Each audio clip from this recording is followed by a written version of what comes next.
Imagine a dark village night, torches blazing in the crowd's hands. Echoes fill the air. Witch, witch.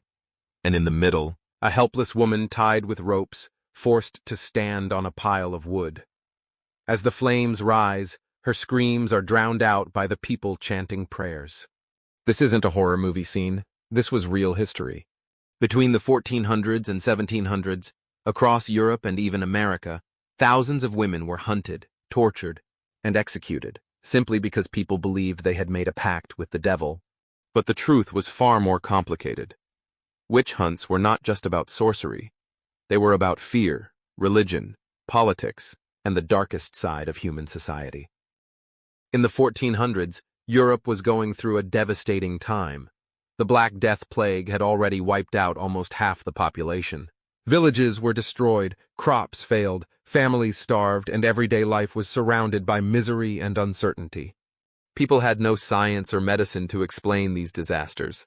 So whenever something went wrong, whether a harvest was ruined, a disease spread, or a child died suddenly, the simplest explanation was, "This is the devil's work, carried out by a witch." The idea of witches had always existed in Christian Europe, but after the 1400s, it transformed into a full-blown obsession. Both the Catholic and Protestant churches declared that witches were soldiers of Satan, secretly worshipping him at night and spreading misfortune among ordinary people. Women were the easiest targets. Widows, poor women, healers, or anyone who lived a little differently was vulnerable. If a neighbor's cow died, or a storm destroyed a field, suspicion often fell on the woman who lived alone. By the late 1400s, witch hunts became organized. Manuals were even written on how to detect and punish witches.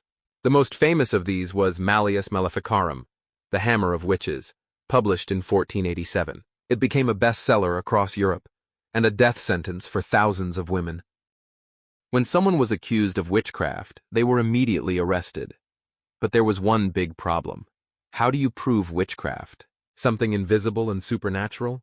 The solution was brutal: torture. Prisoners were tortured until they confessed, whether guilty or innocent.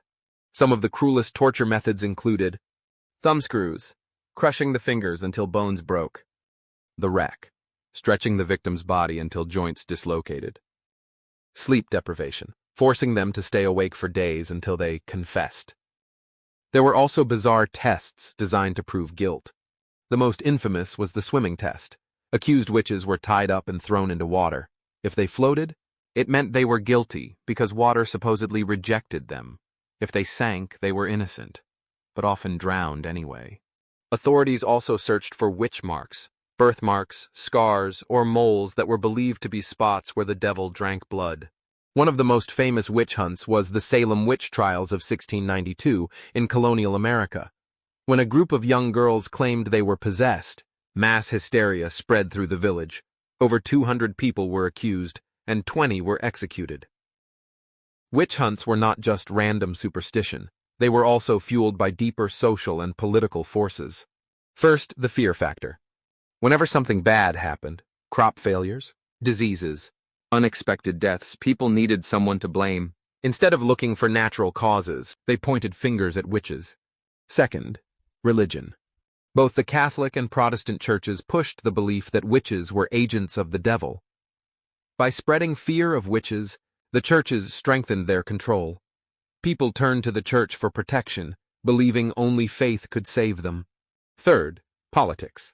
Leaders often used witch hunts as a weapon. Anyone who opposed them, or any community considered undesirable, could easily be accused of witchcraft and eliminated. And finally, gender. The vast majority of victims were women. Society believed women were weaker, more emotional, and easier to corrupt. Historians argue that witch hunts were also a form of gendered violence, reinforcing male dominance. But as time passed, cracks appeared in this belief system. The rise of science and the age of enlightenment encouraged rational thought. People began to realize that disease was caused by germs, not curses, and that natural disasters had natural explanations. Slowly, witch hunts started to lose their grip. Historians estimate that between the 1400s and 1700s, between 40,000 to 60,000 people were executed for witchcraft. And this doesn't even include countless unrecorded cases. The worst outbreaks happened in Germany, Switzerland, Scotland, and France. In Germany alone, thousands were burned or hanged. Some of the most infamous cases include the Pendle Witches, 1612, England. 12 people were accused, 10 executed by hanging. The Trier witch trials, 1580s, Germany, one of the largest in Europe, where entire villages were wiped out. The Salem witch trials, 1692, America. Over 200 accused, 20 executed. Methods of execution varied. In much of Europe, witches were burned at the stake, while in England and America, hanging was more common. These executions were public events. Crowds gathered to watch, believing they were seeing justice done. But in reality, it was ignorance and fear disguised as justice, costing innocent lives.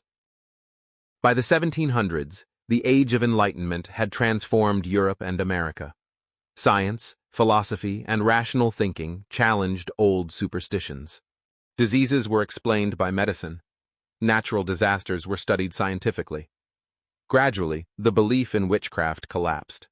Courts stopped treating witchcraft as a crime, and by the late 18th century, witch trials had officially ended. But the legacy remained. Witch hunts taught humanity a dark lesson. When fear and ignorance dominate society, innocent people pay the price. Even today, the term witch hunt is used metaphorically to describe situations where people are unfairly accused or targeted without evidence. The witch hunts were a tragic chapter in history, where fear, religion, and politics combined to kill tens of thousands of innocents. Mostly women, silenced simply because society didn't understand them. Looking back, this history reminds us, when society blames invisible enemies instead of seeking truth, it loses its humanity. The case may be closed, but criminology never sleeps. Like and subscribe at Join Criminology, and step deeper into the dark with us.